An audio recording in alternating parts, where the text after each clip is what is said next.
Holy shit, this is a massive air fryer. Don't get me wrong, I love my Ninja Crispy, but if you're wanting the same quality for a fraction of the price, Granitestone air fryer is the way to go. Air fryers have come a long way from being plastic to now being glass, and the different size in quarts. The massive upgrade compared to the old air fryers that we're using to now, from plastic to glass, this is a 16 quart.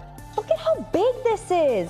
You can make Thanksgiving dinner in here. One of the things that I thought was really cool is how they advertise that you can do two things at once. For example, you can put your fried chicken in here while maybe toasting up some fries up top. One of the things that's really cool too is it has a handle. So now you can just pick it up. No more being careful or it being too hot when you're trying to uncover or cover it. This is nice. So of course you have your temperature and your timer gauge. It even gives you recommended temperature and times for some of the most common air fried food like French fries, onion rings, fish, and chicken. And you can store any of the food that you make inside of the container. So it's a 2-in-1 and it comes with handles. You can hold it right after you're done. These usually go for $130, but right now Granitestone has it on. They've already sold over 1,900 of them. I'm gonna go ahead and leave the orange card down below, but don't wait.